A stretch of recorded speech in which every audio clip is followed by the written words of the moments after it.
In China, in the age of AI, there's no doubt about who is in charge. In an authoritarian state, social stability is the watchword of the government. And artificial intelligence has increased its ability to scan the country for signs of unrest. It's been projected that over 600 million cameras will be deployed by 2020. Here, they may be used to discourage jaywalking, but they also serve to remind people that the state is watching. And now there is a project called Sharp Eyes, which is putting camera on every major street and corner of every village in China, meaning everywhere, matching with the most advanced artificial intelligence algorithm, which they can actually use this data, real-time data, to pick up a face or pick up an action. Frequent security expos feature companies like Megvii and its facial recognition technology. They show off cameras with AI that can track cars and identify individuals by face or just by the way they walk. The place is just filled with these screens where you can see the computers are actually reading people's faces and trying to digest that data and basically track and identify who each person is. And it's incredible to see so many, because just 2 or 3 years ago, we hardly saw that kind of thing. So a big part of it is government spending. And so the technology has really taken off, and a lot of companies have started to sort of glom onto this idea that this is the future. China is on its way to building a total surveillance state. And this is the test lab for the surveillance state. Here in the far northwest of China is the autonomous region of Xinjiang. Of the 25 million people who live here, almost half are a Muslim, Turkic-speaking people called the Uyghurs. In 2009, tensions with local Han Chinese led to protests and then riots in the capital, Urumqi.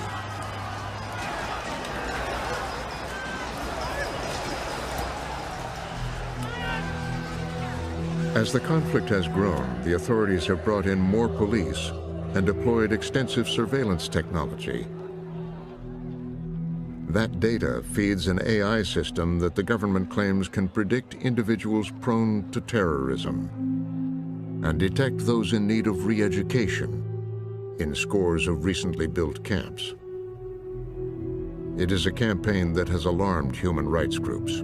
Chinese authorities are, without any legal basis, arbitrarily detaining up to 1 million Turkic Muslims simply on the basis of their identity. But even outside the facilities in which these people are being held, most of the population there is being subjected to extraordinary levels of high-tech surveillance, such that almost no aspect of life anymore takes place outside the state's line of sight. And so the kinds of behavior that's now being monitored, which language you speak at home, whether you're talking to your relatives in other countries, how often you pray, that information is now being hoovered up and used to decide whether people should be subjected to political re-education in these camps. There have been reports of torture and deaths in the camps. And for Uyghurs on the outside, Xinjiang has already been described as an open-air prison. Trying to have a normal life as Uyghur is impossible both inside and outside of China. Just imagine, while you're on your way to work, police subject you to scan your ID, forcing you to lift your chin, while machines take your photo and you wait until you find out if you can go. Imagine police take your phone and run data scan and force you to install compulsory software, allowing your calls and messages to be monitored. Imagine at the Nuri Turkul, a lawyer and a prominent Uyghur activist, addresses a demonstration in Washington, D.C. Many among the Uyghur diaspora have lost all contact with their families back home. Turkul warns that this dystopian deployment of new technology is a demonstration project for authoritarian regimes around the world. They have barcodes on somebody's home doors to identify what kind of citizen that he is. What we're talking about is collective punishment of an ethnic group. Not only that, the Chinese government has been promoting its methods, its technology, it is to other countries, namely Pakistan, Venezuela, Sudan, and others, to utilize to squelch political resentment or prevent a political upheaval in their various societies. China has a grand scheme to spread its technology and influence around the world. Launched in 2013, it started along the old Silk Road out of Xinjiang and now goes far beyond. It's called the Belt and Road Initiative. So effectively, what the Belt and Road is China's attempt to, via spending and investment, project its influence all over the world. And we see, massive infrastructure projects going in places like Pakistan, and in Venezuela, and Ecuador, and Bolivia, all over the world, Argentina, in America's backyard, in Africa. Africa's been a huge place. And what the Belt and Road ultimately does is it attempts to kind of create a political leverage for the Chinese spending campaign all over the globe. Like Xi Jinping's 2018 visit to Senegal, where Chinese contractors had just built a new stadium, arranged loans for a new infrastructure development, and, said the Foreign Ministry, there would be help maintaining social stability. As China comes into these countries and provides these loans, what you end up with is Chinese technology being sold and built out by Chinese companies in these countries. We've started to see it already in terms of surveillance systems, not the kind of high-level AI stuff yet, but lower-level camera-based, manual sort of observation type things all over. You see it in Cambodia, you see it in Ecuador, you see it in Venezuela. And what they do is they sell a dam, sell some other stuff, and they say, by the way, we can give you these camera systems and for your emergency response, and it'll cost you $300 million, and we'll build a ton of cameras, and we'll build you a kind of a main center where you have police who can watch these cameras. And that's going in all over the world already.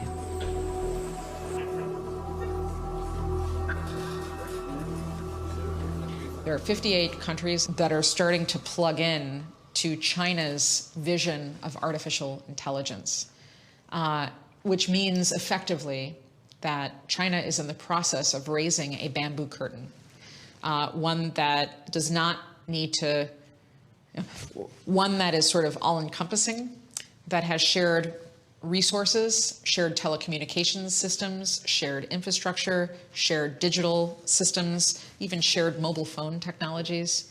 That is quickly going up all around the world to the exclusion of us in the West. Well, one of the things I worry about the most is that the world is going to split in two, and that there will be a Chinese tech sector and there will be an American tech sector. And countries will effectively get to choose which one they want. Be kind of like the Cold War, where you decide, oh, are we going to align with the Soviet Union? Are we going to align with the United States? And the third world gets to choose this or that. And that's not a world that's good for anybody. The markets in Asia and the U.S. falling sharply on news that a top Chinese executive has been arrested in Canada. Her name is Sabrina Meng. She's the CFO of the Chinese telecom Huawei. News of the dramatic arrest of an important Huawei executive was ostensibly about the company doing business with Iran. But it seemed to be more about American distrust of the company's technology. From its headquarters in southern China, designed to look like fanciful European capitals, Huawei is the second biggest seller of smartphones and the world leader in building 5G networks, the high-speed backbone for the age of AI. Huawei's CEO, a former officer in the People's Liberation Army, was defiant about the American actions. There's no way the US can crush us. The world needs Huawei because we are more advanced. If the lights go out in the West, the East will still shine. And if the North goes dark, then there is still the South. America doesn't represent the world. The U.S. government fears that as Huawei supplies countries around the world with 5G, the Chinese government could have backdoor access to their equipment. Recently, the CEO promised complete transparency into the company's software, but U.S. authorities are not convinced. Nothing in China exists free and clear of the party state. Those companies can only exist and prosper at the sufferance of the party. And it's made very explicit that when the party needs them, they either have to respond or they will be dethroned. So this is the challenge with a company like Huawei. So Huawei, Ren Zhengfei, the head of Huawei, he can say, well, we're just a private company and we don't take orders from the Communist Party. Well, maybe they haven't yet. But what the Pentagon sees, the National Intelligence Council sees, and what the FBI sees is, well, maybe not yet. But when the call comes, everybody knows what the company's response will be.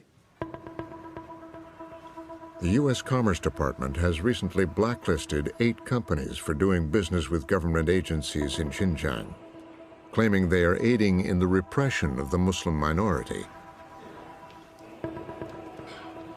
Among the companies is Megvii.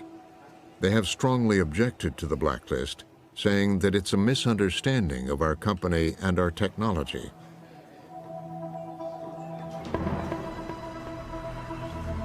President Xi has increased his authoritarian grip on the country.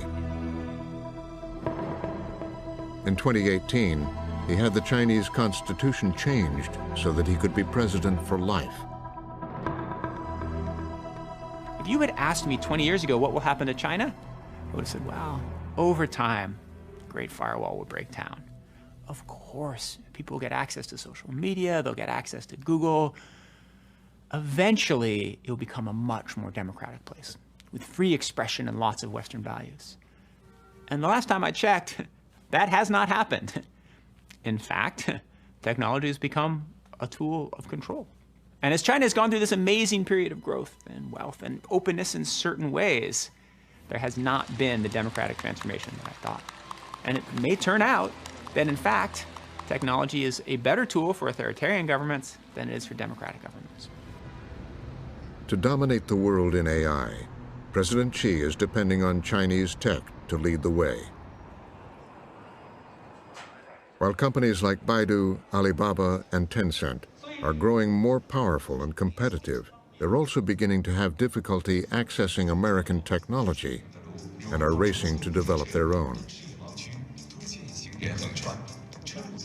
With a continuing trade war and growing distrust, the long-time argument for engagement between the two countries has been losing ground. I've seen more and more of my colleagues move from a position when they thought, well, if we just keep engaging China, the lines between the two countries will slowly converge, whether it's in economics, technology, politics. And the transformation where they now think they're diverging. So in other words, the whole idea of engagement is coming under question. And that casts an entirely different light on technology.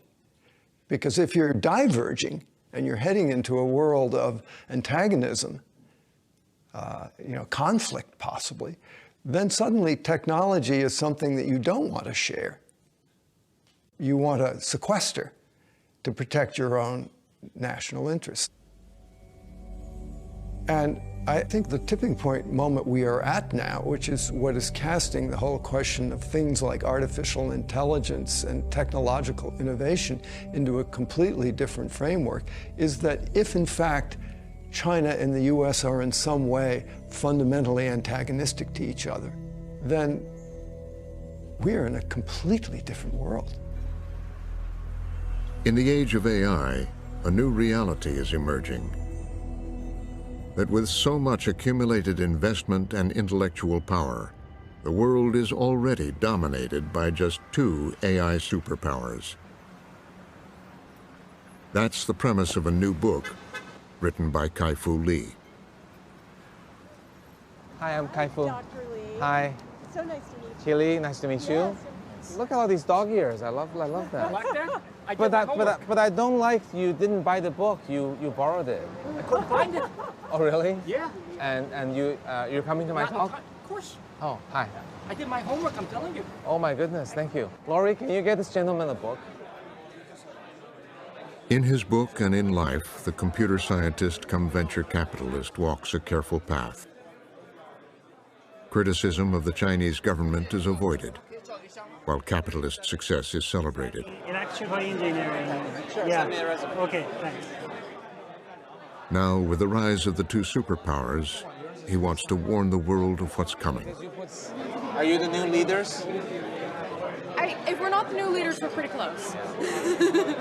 Thank you very much. Thanks. Never, he writes, has the potential for human flourishing been higher, or the stakes of failure greater. So if one has to say who's ahead, I would say today, China is quickly catching up. China actually began its big push in AI only 2.5 years ago, when the AlphaGo Lee Sedol match became the Sputnik moment. He says he believes that the two AI superpowers should lead the way and work together to make AI a force for good. If we do, we may have a chance of getting it right. If we do a very good job in the next 20 years, AI will be viewed as an age of enlightenment. Our children and their children will see AI as serendipity, that AI is here to liberate us from having to do routine jobs and push us to do what we love and push us to think what it means to be human. But what if humans mishandle this new power? Kai-Fu Lee understands the stakes. After all, he invested early in Megvii, which is now on the US blacklist. He says he's reduced his stake and doesn't speak for the company. Asked about the government using AI for social control, he chose his words carefully. AI is a technology that can be used for good and for evil. So how do governments limit themselves in, on the one hand, using this AI technology and the database to maintain a safe environment for its citizens, but not encroach on individuals' rights and privacies? That, I think, is also a tricky issue, I think, for every country. I think every country will be tempted to use AI probably beyond the limits to which that you and I would like the government to use.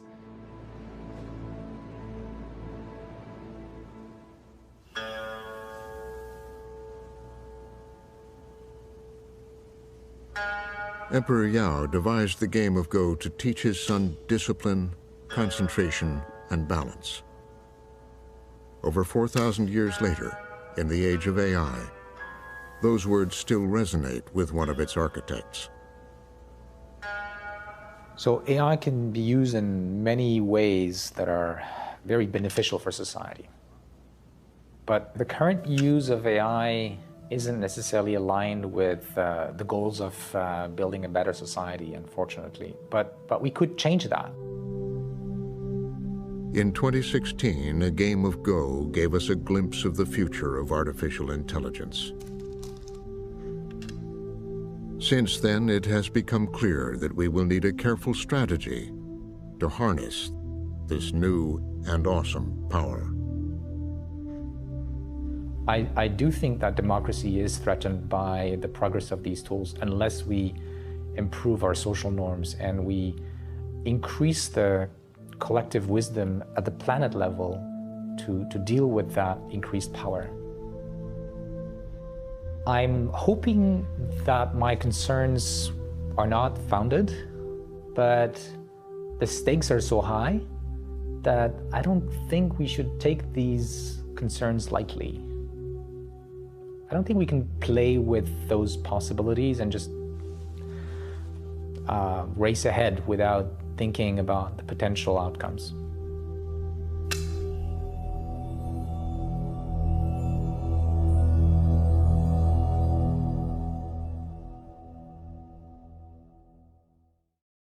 Go to pbs.org/frontline for more of the impact of AI on jobs. I believe about 50% of jobs will be somewhat or extremely threatened by AI in the next 15 years or so. And a look at the potential for racial bias in this technology. We've had issues with bias, with discrimination, with poor system design. Connect to the Frontline community on Facebook and Twitter, and watch anytime on the PBS video app or pbs.org/frontline.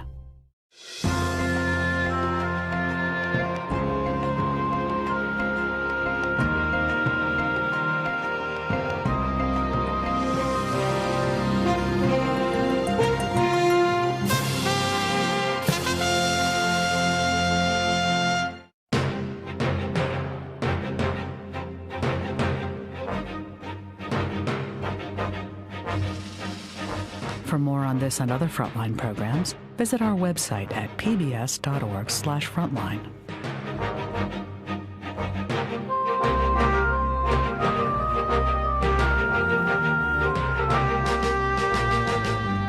To order Frontlines in the Age of AI on DVD, visit Shop PBS or call 1-800-PLAY-PBS. This program is also available on Amazon Prime Video.